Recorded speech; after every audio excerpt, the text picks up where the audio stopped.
আজি মই লৈ আনিছোঁ সকলোৰে প্ৰিয় বাঁহগাজ আৰু গাহৰি মাংস। আজিৰ ৰেচিপিটোত মই অকণো তেল ব্যৱহাৰ নকৰোঁ। কুকাৰটো গৰম কৰি তাতে আগতীয়াকৈ ৰেডি কৰি ৰখা মাংসখিনি দি লৈছোঁ। তাতে অকণমান নিমখ মিহলি কৰি ল'লোঁ। হেতাখনেৰে মাংসখিনি অলপ লৰাই লৈছোঁ যাতে মাংসখিনিৰ গাত নিমখখিনি সোমাই যায়। লৰাওঁতে অকণমান সাৱধান হ'ব লাগিব যিহেতু আমি তেল ব্যৱহাৰ কৰা নাই, গতিকে মাংসখিনি কুকাৰটোৰ গাত অকণমান লাগি ধৰে।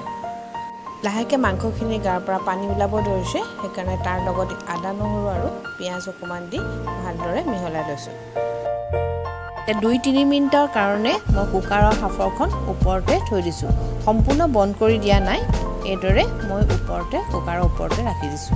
কুকাৰৰ ঢাকনিখন আঁতৰাই মাংসখিনি হেতাখনেৰে এইদৰে লৰাই লৈছোঁ। এয়া অলপ অলপ তেল আৰু পানী আহিব ধৰিছে।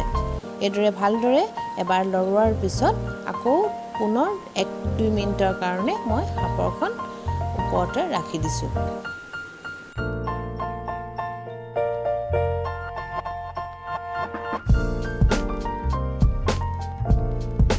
কুকাৰৰ সাঁফৰখন আঁতৰাই হেতাখনেৰে মাংসখিনি লৰাই লৈছোঁ।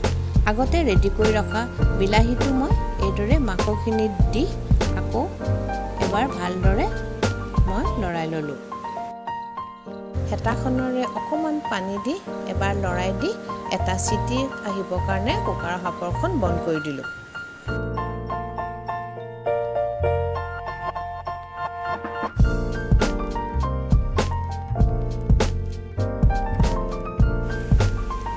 কুকাৰত এটা হুইচেল দিয়াৰ পিছত আমি সাঁফৰখন খুলি ল'লোঁ। এতিয়া হেতাখনেৰে ভালদৰে এবাৰ মাংসখিনি লৰাই লৈ পিনে পুনৰ অকণমান আদা নহৰু আৰু পিঁয়াজ দি দিছোঁ।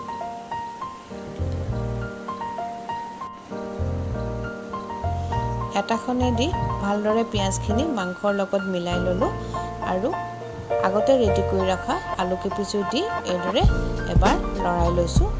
বাঁহগাজখিনি মই আগতীয়াকৈ বইল কৰি ৰাখিছিলোঁ। এতিয়া বাঁহগাজখিনি মই মাংসৰ লগত মিলাই লৈছোঁ।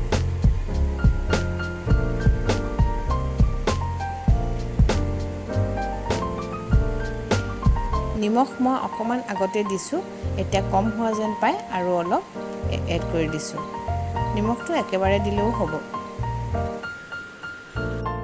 এতিয়া হেতাখনেৰে ভালদৰে গোটেই মাংসখিনি লৰাই আকৌ 1 মিনিটৰ কাৰণে মই সাঁফৰখন আগৰ নিচিনাকৈ কুকাৰটোৰ ওপৰত ঢাকি দিলোঁ। কুকাৰৰ সাঁফৰখন খুলি মাংসখিনি মই পুনৰ এবাৰ ভালদৰে লৰাই ল'লোঁ। আগতীয়াকৈ মই এটা পেষ্ট তৈয়াৰ কৰি ৰাখিছিলোঁ, শুকান জলকীয়া আৰু বিলাহী পেষ্টটো মাংসত দি ভালদৰে মই পেষ্টটো মাংসৰ লগত মিহলাই ল'লোঁ।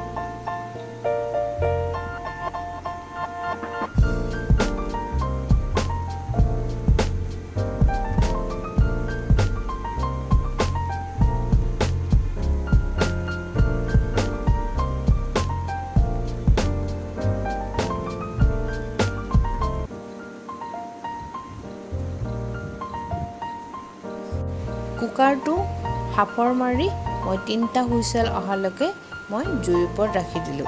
হুইচেল অহাৰ পাছত কুকাৰটো নিজে ঠাণ্ডা হ'বলৈ দি মই সাঁফৰখন খুলি লৈ পুনৰ এবাৰ ভালদৰে লৰাই লৈছোঁ।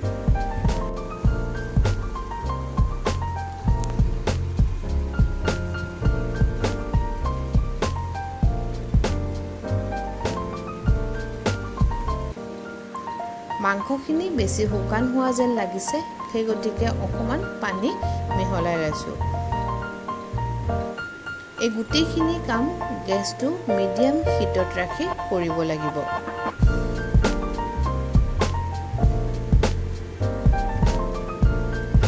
পানী দি পুনৰ এবাৰ ভালদৰে লৰাই মই অকণমান সময় উতলিবৰ কাৰণে গেছৰ ওপৰত ৰাখি দিলোঁ।